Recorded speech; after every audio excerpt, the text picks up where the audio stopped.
यह class 12 chemistry की प्रथम यूनिट है। प्रथम यूनिट है ठोस अवस्था। चलिए ठोस अवस्था के बारे में समझते हैं। ठोस अवस्था मतलब सॉलिड स्टेट। चलिए इसमें सबसे पहले देखते हैं पदार्थ। पदार्थ क्या होते हैं? जो स्थान घेरता है तथा जिसमें द्रव्यमान होता है। मतलब पदार्थ वो होता है जो स्थान घेरता है तथा जिसमें द्रव्यमान होता है, उसको पदार्थ कहते हैं। इसके अलावा हम इसको ऐसे भी बोल सकते हैं, जो स्थान घेरता है तथा जिसमें द्रव्यमान होता है एवं जिसे हम अपने ज्ञानेंद्रियों द्वारा पहचान सकते हैं, उसको पदार्थ कहते हैं। हम यहाँ मूल रूप से स्थान और द्रव्यमान को लिए हैं, तो सिंपल बोल सकते हैं इसमें पदार्थ क्या होता है? जो स्थान घेरता है तथा जिसमें द्रव्यमान होता है। ठीक है। पदार्थ या द्रव की अवस्थाएं। तो पदार्थ की अवस्थाएं मूल रूप से 3 होते हैं। ठीक है। ठोस अवस्था, द्रव अवस्था, गैस अवस्था। Solid state, liquid state, gas state या गैसियस स्टेट, ऐसे भी इसको बोल सकते हैं। चलिए ठोस अवस्था को हम शॉर्ट रिवीजन कर रहे हैं। जैसे इसका आयतन हम देख लेते हैं कि ठोस अवस्था का जो आयतन होता है वो निश्चित होता है। ठीक है। और आकार भी इसका निश्चित होता है। और द्रव अवस्था की जो आयतन है वो निश्चित होगा, लेकिन उसका आकार जो है वो अनिश्चित होता है। मतलब द्रव जिस बर्तन में रहता है उसके अनुसार इसके आकार निर्धारित होता है। चलिए उसके बाद है गैस अवस्था। गैस अवस्था का हम आयतन देख लेंगे। इसका ये आयतन हो जाएगा इसमें अनिश्चित। ठीक है। और इसका आकार भी अनिश्चित होगा। और ये 3 अवस्था के अलावे चौथी अवस्था भी है, जिसको हम चौथे अवस्था को प्लाज्मा अवस्था कहते हैं। ठीक है। और 5वीं अवस्था को बोस आइंस्टीन कंडेंसेट कहते हैं। ठीक है। शॉर्ट में इसको भी इसी बोलते हैं। उसके बाद है ठोस पदार्थों का वर्गीकरण। तो अवयवी कणों की व्यवस्था के आधार पर ठोस 2 प्रकार होते हैं। ठीक है। यहाँ अवयवी कणों का मतलब होता है अणु या मोलिकुल। ठीक है। ये अणु का इंग्लिश है परमाणु या एटम। आयन का आयन ही होता है। देखो क्रिस्टलीय ठोस क्या होते हैं? Crystalline solids. देखो इसमें जो पैटर्न है वो नियमित है। ठीक है। पैटर्न क्या है? नियमित है। और ये दीर्घपरासी भी है। मतलब ये इसकी व्यवस्था जहाँ तक होगी ना, वह क्या होगा? नियमित होगा और दीर्घपरास में होंगे। ठीक है।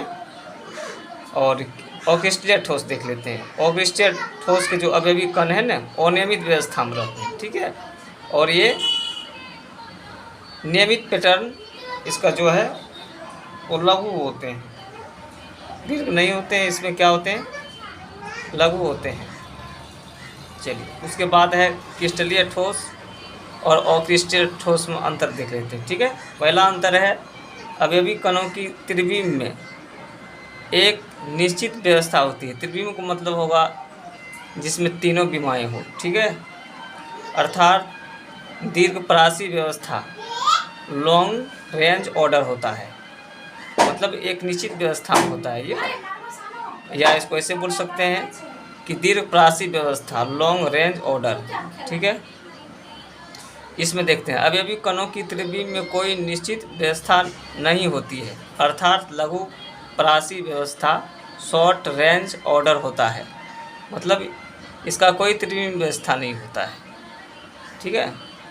उसके बाद एक निश्चित आकृति होती है। क्रिस्टलीय ठोस क्या होती है? एक निश्चित आकृति होती है।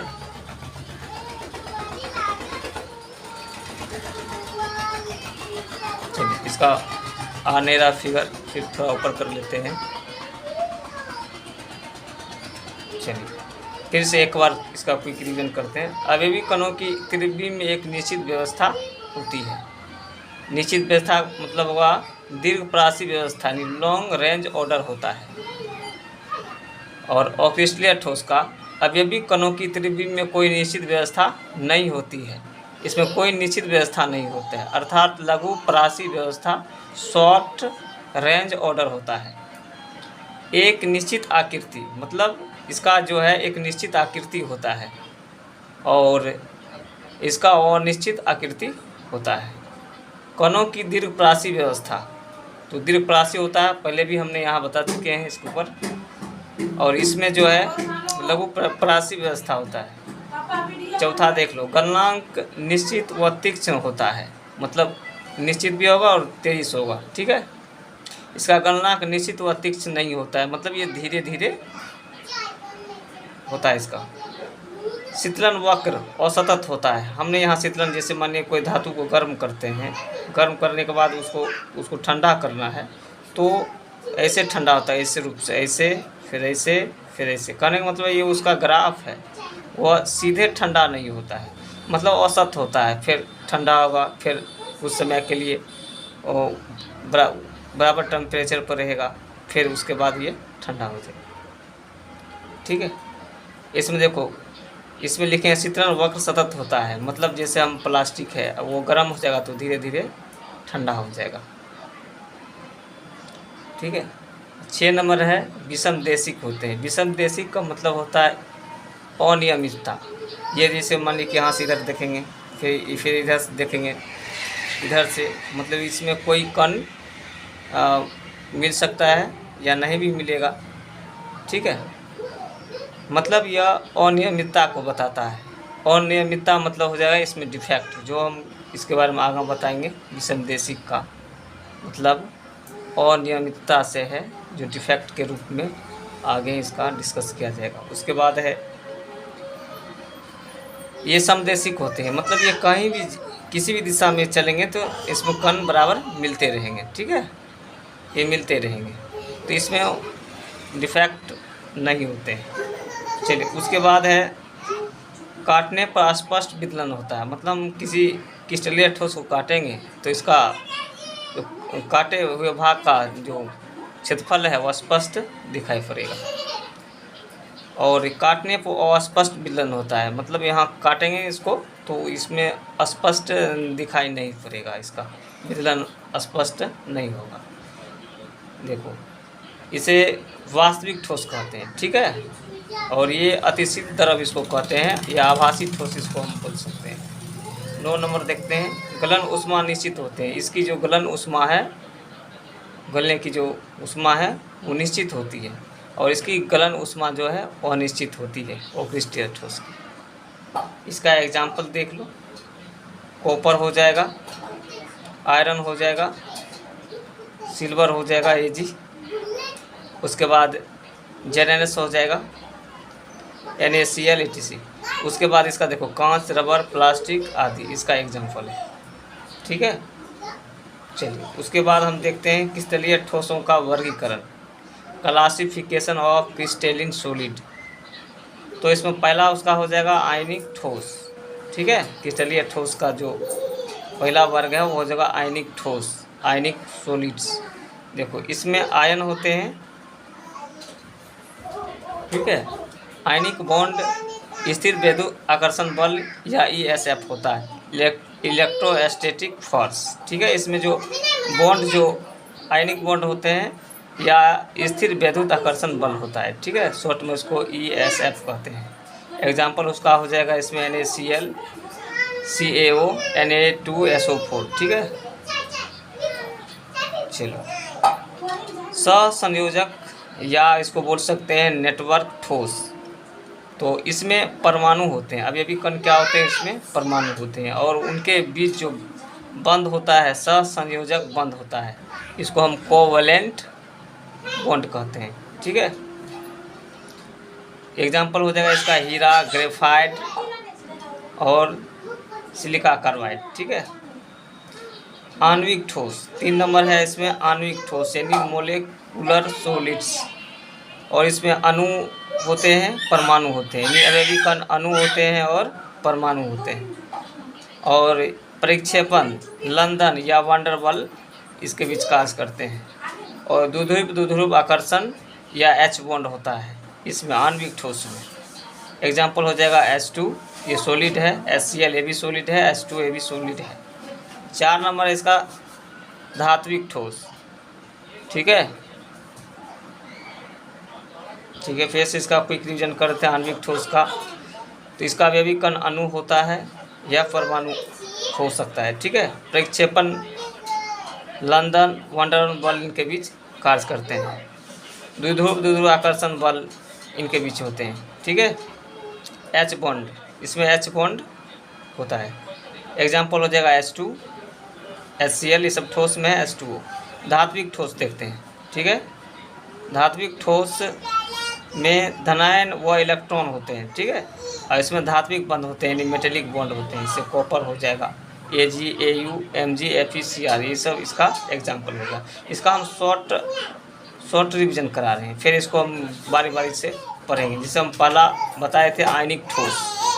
ठीक है, आयनिक ठोस में अवयवी कण आयन होते हैं, धनायन या ऋणायन इसमें होते हैं। ठीक, आकर्षण बल हो जाएगा आयनिक बॉन्ड या इलेक्ट्रोस्टैटिक, मतलब ESF शॉर्ट में इसको बोल सकते हैं, इलेक्ट्रोस्टैटिक फोर्स ऑफ अट्रैक्शन। ठीक है, लक्षण इसका देख लिया जाए। पहला हो जाएगा प्रबल बलों की अनुपस्थिति के कारण,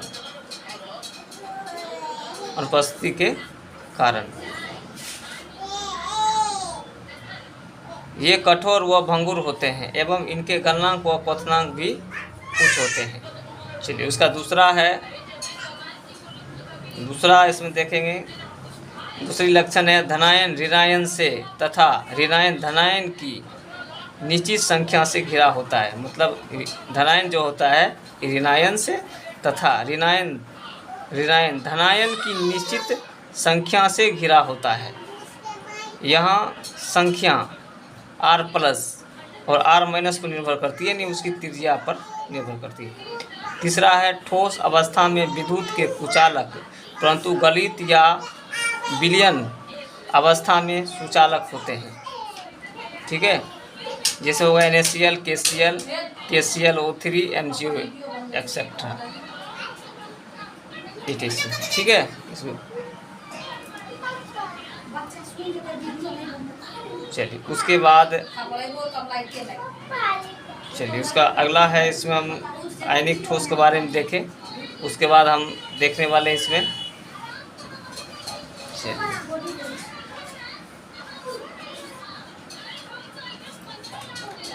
चलिए, आयनिक ठोस की संरचना देख लो। इसमें हमने बताए थे ये जो धनायन होते हैं ऋणायन से, और धनायन ऋणायन से और ऋणायन धनायन से घिरे हैं। ठीक है, इस टाइप की संरचना होती है। ये आयनिक क्रिस्टल इसको हम बोलते हैं, और इसकी जालक संरचना है। ठीक है, इस टाइप से इसकी जालक संरचना होते हैं, इसकी जालक संरचना इस टाइप से होते हैं। ठीक है, उसके बाद ये ठोस NaCl जैसे है, इसको हम ये बंधित आयन में है। ठीक है, ये आयन बंधित आयन में है, और इसमें हम जब विद्युत धारा प्रवाहित करेंगे तो ये जो है प्लस, ये जाएगा ऋणात्मक इलेक्ट्रोड की ओर। ठीक है, ये जो ऋणात्मक है इसको हम कैथोड बोलेंगे, इधर जाएगा, और ये माइनस है, ये प्लस की ओर जाएगा। ये प्लस है, माइनस की ओर जाएगा, मतलब इसमें विद्युत धारा प्रवाहित करना है, क्योंकि इसमें बंधित आयन होते हैं। गलित में देख लो, गलित में जैसे ये गलित अवस्था है, वो तो ठोस का था और ये गलित का है। ठीक है, गलित में अगर विद्युत धारा हम प्रवाहित करेंगे तो ये दोनों यहाँ से मुक्त हो जाएगा, Na अलग हो जाएगा, और Cl- से ये इधर की ओर गति करेगा। ठीक है, चलिए, इसमें अंतर यही है कि यहाँ जो बंधित आयन है, इसके बीच बंधित आयन दिखाएगा, लेकिन ये इसके बीच यहाँ बंधित आयन नहीं दिखाता है, मुक्त आयन दिखाएगा, है ना, फ्री आयन है ये। चलिए, दूसरा है सहसंयोजक अथवा नेटवर्क ठोस। अवयवी कण जो है परमाणु होते हैं, जिसको हम एटम कहते हैं। आकर्षण बल इसमें सहसंयोजक कोवलेंट बॉन्ड होता है। ठीक है, लक्षण देख लो इसका। त्रिविम संरचना होता है, कठोर होते हैं, भंगुर होते हैं, गलनांक अधिक होते हैं। उसके बाद गलन से पूर्व ये अपघटित होता है, मतलब ये गलने से पहले अपघटित होता है, आकार कम करता है। मुक्त इलेक्ट्रॉन अनुपस्थित रहता है इसमें, तो विद्युत का कुचालक होते हैं, मतलब नेटवर्क ठोस में मुक्त इलेक्ट्रॉन नहीं होते। तो इसका नोट, धातु में विद्युत की सुचालक होती है, ये मुक्त इलेक्ट्रॉन के कारण होती है। विद्युत अपघट्ट का विलयन सुचालक होता है, ये होता है मुक्त आयन के कारण। ठीक है, तो धातु जो सुचालक होते हैं मुक्त इलेक्ट्रॉन के कारण होते हैं, लेकिन जो विद्युत अपघट्ट है, मतलब ऐसे पदार्थ जो जल में घुलकर आयनों में टूट जाते हैं, उसको विद्युत अपघट्ट बोलेंगे। ठीक है, वो सुचालक होते हैं मुक्त आयनों के कारण। इससे पहले हमने यहाँ बताया था मुक्त आयन कैसे। ठीक है, अब बात देख लो, ग्रेफाइट है, ये चिकना होता है, नर्म होता है और परतीय संरचना होता है। देखिए इस टाइप से इसका परतीय संरचना होता है। ठीक है, और इसका लेंथ दिया है यानी। ठीक है,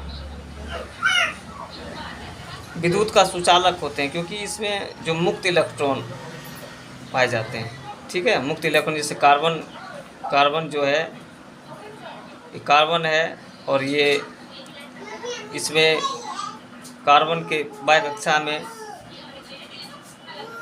4 जो होता है ना इलेक्ट्रॉन होते हैं, वो बॉन्ड बनाने की कोशिश करेगा। यहाँ तो 3 बॉन्ड बना लिया है और एक नहीं बना पाया।